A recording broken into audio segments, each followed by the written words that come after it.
Hello everyone, and welcome to Katharine's Creatures. This is a series where I get to talk a little bit about and touch base upon various mythological beasts, beings, and the like pulled from lore worldwide. And I always like to preface by saying, I am not a linguist, so if I mispronounce anything, I do apologize in advance. And today I want to talk about the Lutin, which comes from French folklore and fairy tales. It's essentially described or depicted as this kind of diminutive human-like being, often associated or categorized as a type of hobgoblin. There are a whole variety of variations within the Lutin family, as well as some other related entities. We'll get to that in just a moment. But the Lutin, that word technically describes the male counterpart, and the females are called lutines, or again lutines. Hopefully I'm pronouncing that closely accurately. Let's see.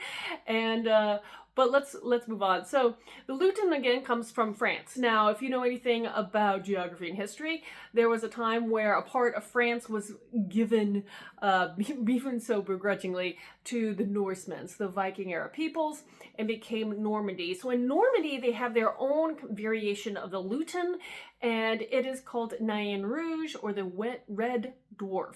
So kind of interesting stuff, trying to figure out which way this particular lore traveled throughout history. Now, across Europe, there are a lot of other similar, like I said, entities, beings, across things like England and Germany and, of course, Scandinavia, which include, but are not limited to, is a long list: brownies, imps, pucks, pixies, sprites, gnomes, goblins, hobgoblins, etc. so on. Like I said, there's a whole variety of these kind of creatures, and some of them are a little more closely related, some of them are a little less so. It just depends on the personality, their point of being, what they look like, and of course how the lore traveled across the world. Now, back in 1697, there was a particular French fairy tale entitled Le Prince Lutin, and in that particular fairy tale, it gives a very detailed description of some of the Lutin's capabilities and powers, including the fact that the Lutin was capable of turning invisible at will and staying invisible pretty much until essentially wanted to be seen. It was said that the Lutin could cross the expanses of the universe in just mere moments, that it could, in quote, rise without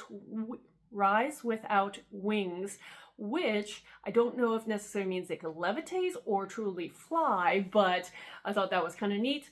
They were also thought to be able to travel underground as well as penetrate the abysses of the sea without either drowning or suffocating, so they have that wonderful capability of pretty much traveling all over in any which way, shape, and form. They also had the ability to enter places without the need of unlocked doors, open windows. So the fact that they could enter pretty much locked rooms is kind of almost eerie in my personal opinion, but that is that. Now, the Lutin is not necessarily good nor evil. It kind of strides a little bit of both.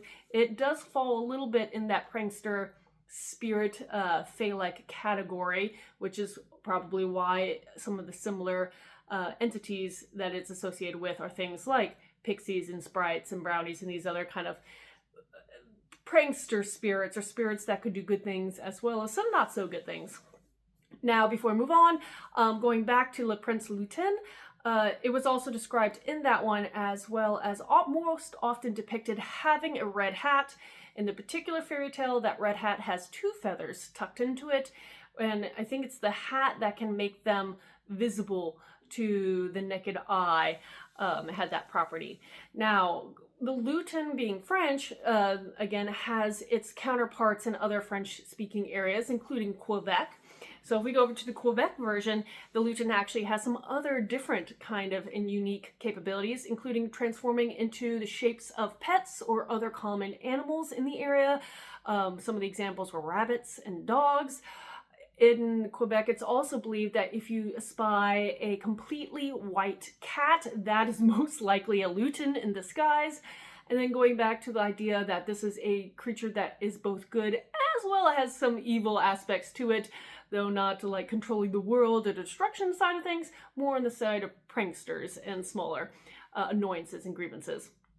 The Quebec version, I'm pretty sure it's that one that can also has the capabilities of controlling the weather.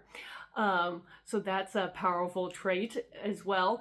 Some stories note that in the sense of doing good, the Lutin, if it lives in pretty much your property, your area, in your house, one of the things it would do would be to shave the beard of the master of the house on Sundays. So pretty much helping him get presentable before going to church. And some of the more negative things that it was known to do were it would blunt size, so that would hinder your harvest process, and also fill your shoes with stones and pebbles. Ouch, that is annoying, but something survivable. And the last thing I want to note about the Lutin is that it said that salt is abhorrent to it. So it will go out of its way to avoid salt. And if you know anything about fae lore and a lot of these other kind of entities that stem from Europe, that idea of avoidance of salt is a very common trait. So the Lutin also embodies that. If you have any questions about this or anything else, please post them in the comments below or just reach out to me on any of my other social media. Until next time, everyone, Skål.